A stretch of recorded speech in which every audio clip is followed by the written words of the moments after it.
Hey there. We are here. We're going to learn about how to install our IR.Tools steel target heater. I'm with Patrick. Hey, Patrick. Hi. Patrick was actually the engineer who was the brains behind all this. So he put this together, and so he's the number one guy to help us know how to install it successfully. Ready? Yes. All right, so Patrick, I have read the entire manual. I read the instructions, the safety briefings, and all this sort of thing. So I think I'm ready. I've already got my heater, so we're ready to get there. And I've got my existing steel target. So I see you've got a lot of stuff here for us. So what do we got here? Alright, so the first thing that you want to do is you want to make sure that you have all the necessary material.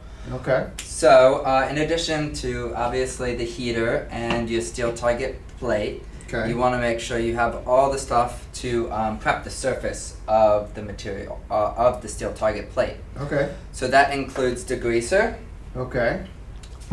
and fine grit sandpaper. Okay. Additionally, you will also want to make sure that you have a steel target installation kit. Now, if you don't want to buy the kit, you can do a do-it-yourself section with Okay. a wooden block. You know, as long as you still have an adhesive and you still have some sort of spreader to properly spread around the adhesive. You don't necessarily need the kit, but it does make it a lot easier and a lot simpler. Okay. Okay.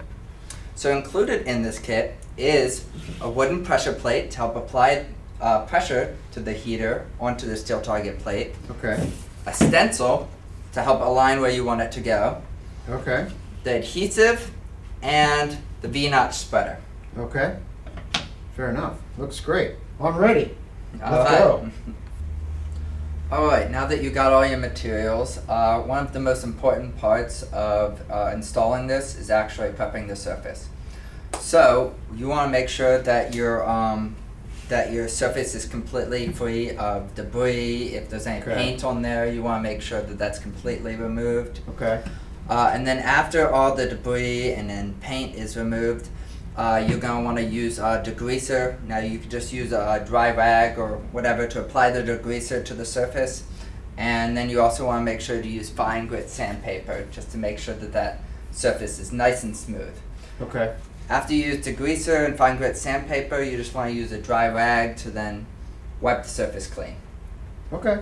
Great, now that we prepped the surface, we're going to work on sticking the heater to the steel target plate. Okay.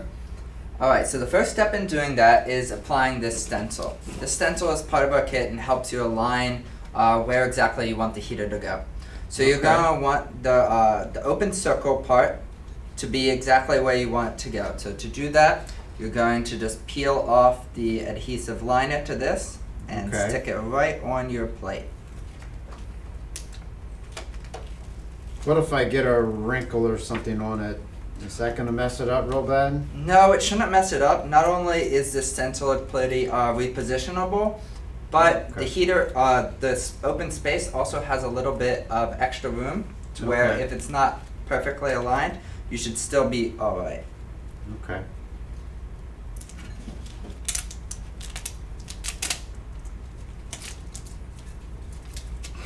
Okay. Yeah, I see. You had to reposition it yourself. Okay, Yeah. That makes me feel a little more comfortable that I'm going to be able to do this. See, even with some wrinkles, you can see that I have a nice clean circle Okay. here with plenty of room for the heater to exist. So that's going to line right up there. Yep. Okay. Alright, now that you got the stencil in place, the next part is just applying the adhesive all over that open circle nice and evenly. Okay. Okay. So you can just place it on there any way it'll go. Okay.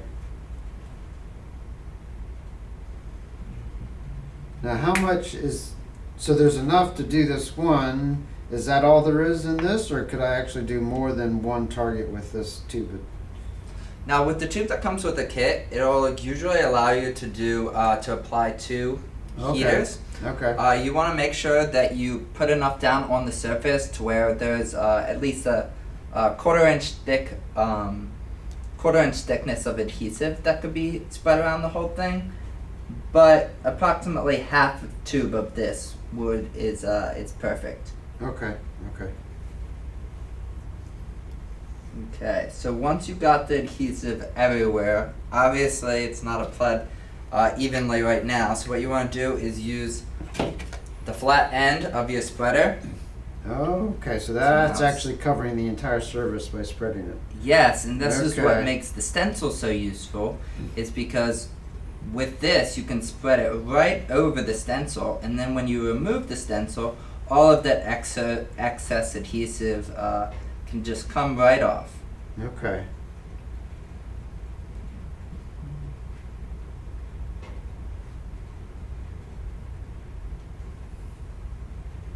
Yeah, so that's kind of nice that the caulk is white and the target is black, because you can really see that you covered every little bit of it. Yeah, absolutely. Okay, that's good. Yeah, whereas before we had a bunch of lines, now the entire surface is covered. Looks beautiful. What next? Alright, now you want to use the 1/4 inch side of your V-notch spreader, Okay. and then you want to take it all the way from your one end and press it all the way down to the middle and just slide it across. So what is that doing for us? So that's just removing any excess adhesive so that we have the proper amount. So Okay. each time you scrape it across, you can then just take a paper towel to just, remove the excess, Okay. to make sure that you then get the entire surface. This reminds me of when I was laying tile on floors before. Yeah, very similar.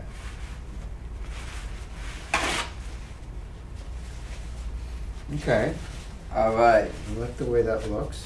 so now that we got a nice even surface there, we can take, it could be a marker, chalk, pencil, really anything used to just create a little mark on the steel. Okay. I like to use a chalk just because it's nice and easy to see, and just create, a little marking of the outside. Now this will help us just later, because it'll help us align our wooden pressure plate Oh, okay. nice and easily so that we can get the heater properly in place. So after you made your marking, you can then just remove the stencil. Okay. Oh, look at that perfectly round circle. Yeah, That you looks just beautiful. throw this away, and Okay. now you have a nice perfectly little round circle. If you do see any sort of adhesive outside of that circle, you can use the flat edge of your spreader to just make sure to just remove it. Sure, sure. Alright, next we're going to apply the wooden pressure plate. So Tom, could you hand me that? Sure. Alright, so this wooden pressure plate is a thing that we designed just to make application a little bit easier. Okay. Now, for the do-it-yourself user, you could just use, a wooden block and a clamp just to apply the pressure evenly. Okay. But that's not always convenient, especially when you have big, heavy steel target plates, or you want to keep them in their upright position, or even sometimes it's hard for the clamp to reach all the way in the spot that you want the heater to be applied. Okay. So this is going to ensure that pressure is just right. Exactly. It has a Okay. specific depth in order to make sure that there's a proper area amount for the adhesive and the heater. It has magnets that apply the appropriate force that should be Okay. able to help adhere this pressure plate perfectly right on to the surface while it's curing for 24 hours. Okay. Yeah, so in order to apply this, you want to take your heater Okay. and you want to place it right in this center section here. Okay. If it twists a little bit, does that matter? Or is it- Not too much, as long as you make sure that the place where the wire is coming out is down at this open area right here. Okay. Okay. All right. You want to additionally make sure that the flat edge is facing away from the wooden pressure plate. Okay. So I don't see any text here. Yeah, no Okay. text. Yep. And the side with the text that has the wire coming out, you want that facing against the wooden pressure plate. Okay. Makes sense. Alright, so then once you got that into the proper place, you can then use the markings that we made before. Oh, I see. Yep. Right. Right. That comes back. Yes. And then it doesn't have to be exactly perfect, but we can just align it to the spot that we did before and then clamp it down. Now these Okay. magnets, as you can see, apply pretty heavy pressure to allow it to really hold it in place Okay. while it's being clamped for 24 hours. Okay, to 24 hours. So I don't want to do this the day I want to start shooting. I actually need to do this the day ahead.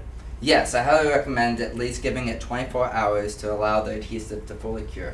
Okay. Okay, been 24 hours. Now what? Alright, after it's cured for 24 hours, you can remove the wooden pressure plate. You can just Okay. pick up using this shelf right here. Okay. If you have any dried on sealant, you can just use the putty knives to just remove the excess because this pressure plate is reusable and you can reuse it for as many times as you want to Okay. apply your heater. Now, do you ever leave that on, or I should always take it off? After the adhesive cures, you should always take it off. You Okay. shouldn't leave it on during shooting or heating. Okay, makes sense. Okay, and then what else? Now that we've got it ready, any other? Yeah, now that you got it ready, you can put it on your mount. You just need to make sure that your wire here is properly protected. Okay. What yeah. should I do? How do I protect it? Any tips or tricks? Yeah, absolutely. So you're going to want to make sure that the wire completely exists behind the steel target plate Okay. or behind the hardened steel surface Right. in order to properly protect it from bullet fragments. You can do so with zip ties, tape, really anything to secure it in its proper position. Okay, fair enough. And what about, do I need to take this inside every time, or can I actually leave it outside? Oh no, you could absolutely leave it outside. It's been properly weather tested. Okay, sounds great. Well, Patrick, I look forward to using this. I think it's going to be a blast and a lot of use for me. Thanks for all your hard work. You're welcome.